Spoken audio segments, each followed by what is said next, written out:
माझ्या सर्व प्रिय विद्यार्थी मित्रांनो, तुमच्या सर्वांचं इनसाइड द ॲटम या लेसनच्या व्हिडिओ पार्ट 7 मध्ये मनापासून स्वागत.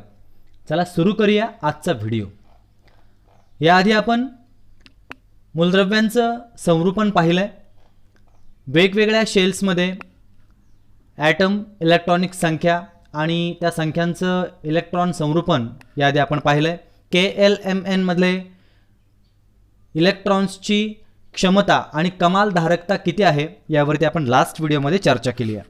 आज चर्चा करणार आहोत व्हॅलेन्सी अँड इलेक्ट्रॉनिक कॉन्फिगरेशनवर.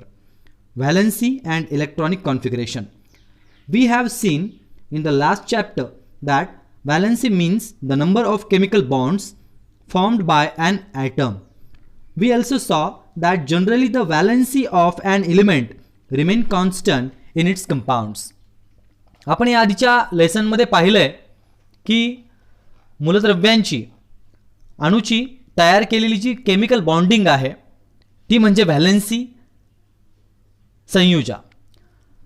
आपण हे सुद्धा पाहिलंय की साधारणपणे मूलद्रव्यांची जी व्हॅलेन्सी आहे ती वेगवेगळ्या कंपाऊंड्समध्ये स्थिर असते, स्टेबल असते. आता हा जो आपल्या समोर ग्राफ दिसतोय, चार्ट दिसतोय, हे काय आहे? हे स्केलेटन ऑफ इलेक्ट्रॉनिक कॉन्फिगरेशन. म्हणजे आपण मागील लेसनमध्ये, मागील व्हिडिओमध्ये आपण पाहिलं होतं कशा पद्धतीने मूलद्रव्यांना इलेक्ट्रॉनिक कॉन्फिगरेशनमध्ये आपण कॉमा देऊन लिहू शकतो. तेच आपल्याला हायड्रोजन या ॲटममध्ये एक इलेक्ट्रॉन आहे, ते आपल्याला कसं दाखवता येईल त्यासाठी हे आहे स्केलेटन ऑफ कॉन्फिगरेशन इलेक्ट्रॉनिक. आणि मग त्यालाच आपण म्हणतो इलेक्ट्रॉन संरूपणाचं रेखाटन करणे. हे रेखाटन करताना तुम्हाला लगेच स्पष्ट होतं हायड्रोजनच्या या ॲटममध्ये हे आहे एक शेल आणि हा आहे एक इलेक्ट्रॉन. अशा पद्धतीनं आपण प्रत्येक ॲटमचं इलेक्ट्रॉनिक कॉन्फिगरेशन रेखाटू शकतो. Use your brain power. What are the symbols used for the shells which accommodate the electrons in various atoms. वेगवेगळ्या अणूंमधले जे इलेक्ट्रॉन आहेत ते त्यांच्यामध्ये सामावलेले असतात. त्या कवचांच्या संज्ञा, सिम्बॉल कोणकोणत्या आहेत आपण पाहिलं. Second, what is the symbol and ordinal number of the innermost shell. सर्वात आतले जे कवच आहे, ऑर्बिट आहे, शेल आहे, त्या कवचाची संज्ञा काय आहे, सिम्बॉल काय आहे, काय वापरतो आपण त्याच्यासाठी आणि त्याचा क्रमांक काय आहे. Number 3, write symbol of electron distribution in shell of fluorine atom. फ्लोरीनचा जो अणू आहे त्याच्या सर्वात शेवटचा जो ऑर्बिट आहे बाहेरचा म्हणजेच बाह्यतम कवच, ते कोणतं आहे. Number 4, which is the outermost shell of fluorine atom. Fluorine ह्या ॲटमचं आउटरमोस्ट शेल कोणतं आहे.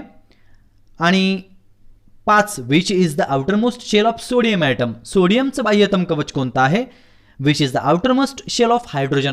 आणि हायड्रोजनचं शेवटचं कवच कोणतं आहे म्हणजे KLMN पैकी कोणतं. देन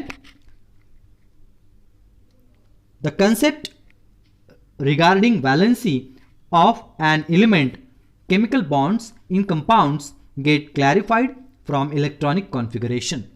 मूलद्रव्यांची संयुगांमधील रासायनिक जे बंध आहेत, जे बॉन्डिंग्स आहेत, यांच्या संबंधी संकल्पना या इलेक्ट्रॉन संरूपणामुळे पटकन स्पष्ट होतात की आता या कवचामध्ये किती इलेक्ट्रॉन असायला पाहिजे होते, किती आहेत, किती कमी पडले. म्हणजे इलेक्ट्रॉन कॉन्फिगरेशन लिहिण्यापेक्षा त्याचं स्केलेटन जर आखलं तर तुम्हाला अधिक जास्त ते सोयीचं जातं समजायला. Atom forms chemical bonds by using electron of its outermost shell. Valency of an atom is determined by configuration of its outermost shell. Therefore the outermost shell is called valence shell. बघा, प्रत्येक अणू हा आपल्या बाह्यतम कवचातील जे electrons आहेत ते वापरून chemical bond करतो. मग हे जे ॲटम्स आहेत त्यांची जी व्हॅलेन्सी आहे ही कशावरून ठरेल. जो लास्ट आउटर शेल आहे त्याचा, त्यावरून, त्याच्यात किती कमतरता आहे त्यावरून ठरेल त्याचं इलेक्ट्रॉनिक बॉन्डिंग आणि valency. Okay, so also the electrons in the outermost shell are called valence electrons. आणि त्यामुळेच या शेवटच्या कक्षेतील ऑर्बिटमधील जे लास्ट शेलमधले इलेक्ट्रॉन्स आहेत त्यांनाच आपण संयुजा असलेले इलेक्ट्रॉन्स म्हणजेच आपण व्हॅलेन्स इलेक्ट्रॉन असं नाव देतो. ओके, पुढे जाऊया. It can B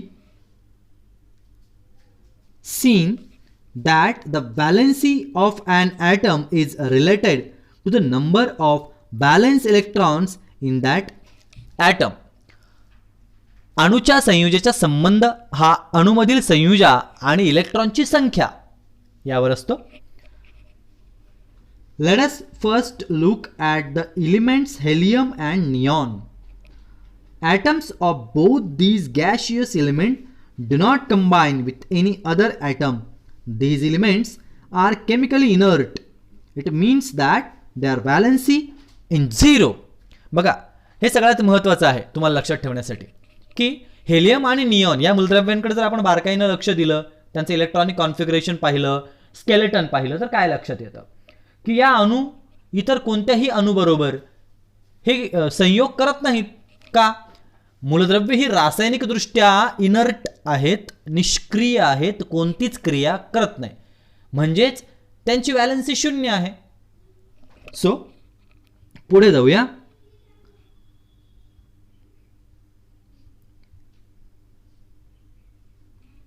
Helium atom contains 2 electrons which are accommodated in the first shell K. पहिल्या शेलचं नाव आहे K आणि या K नावाच्या शेलमध्ये हेलियमचे जे 2 इलेक्ट्रॉन आहेत ते सामावलेले असतात. पहिल्या कवचामध्ये त्यांचा समावेश झालेला असतो.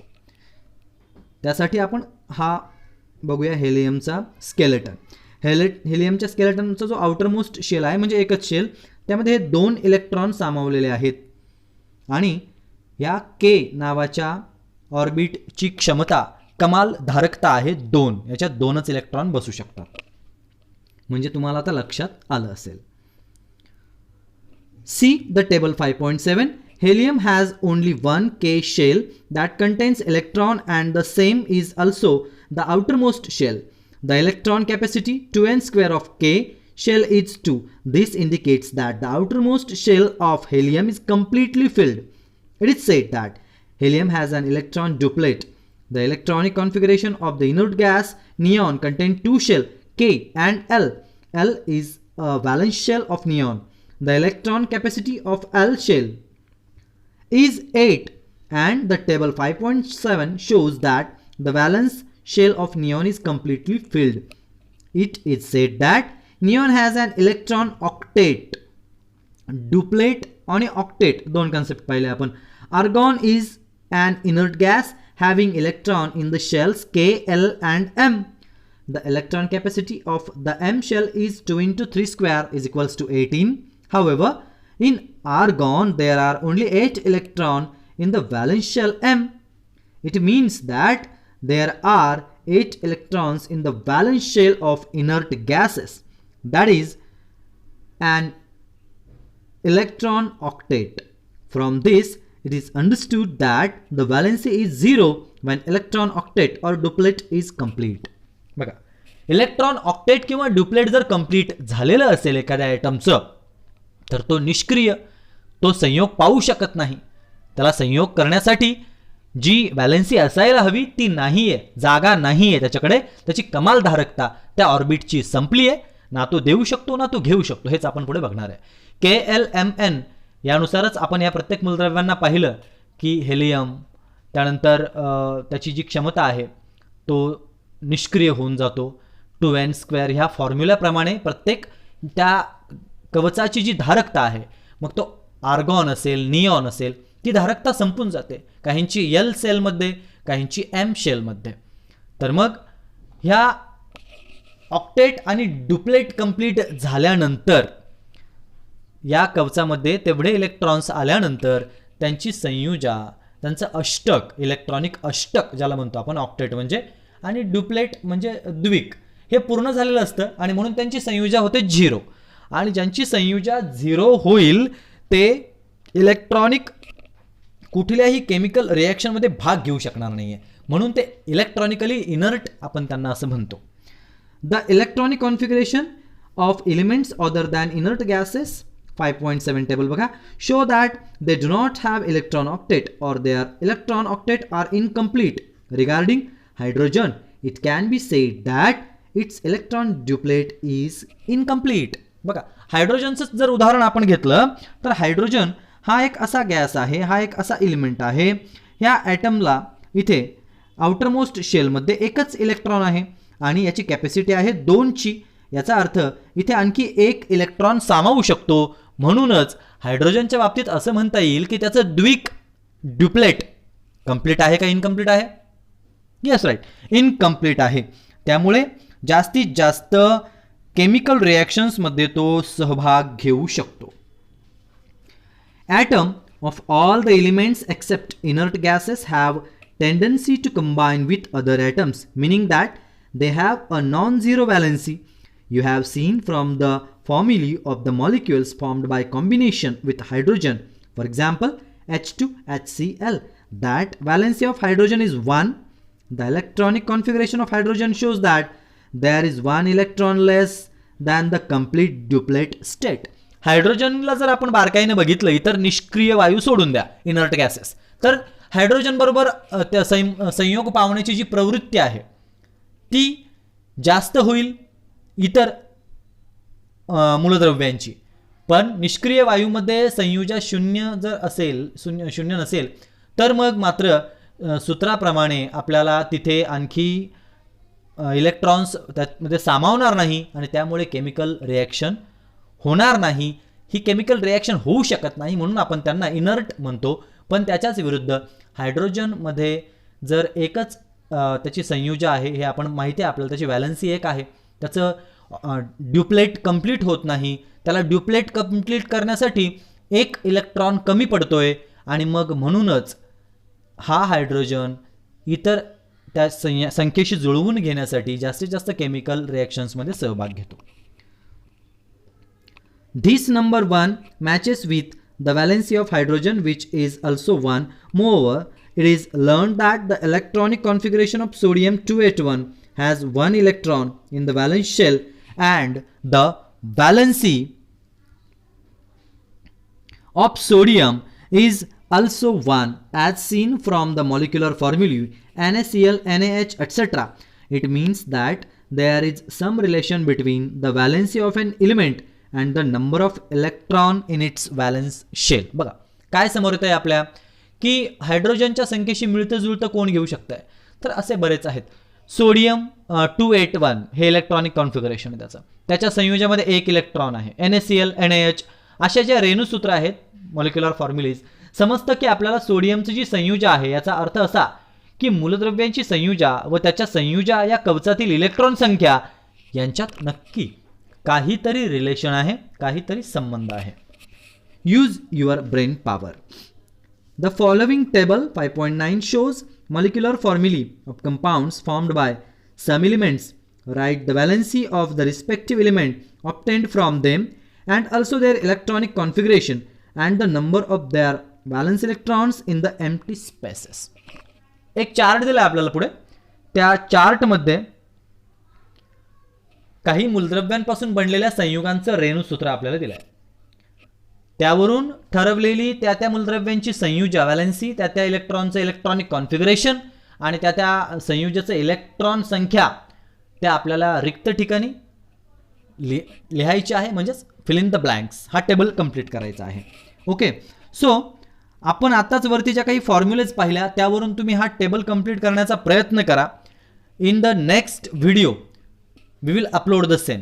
आपण पुढच्या व्हिडिओमध्ये तुम्हाला विथ आन्सर हा टेबल अपलोड करून देणार आहोत. Use your brain power.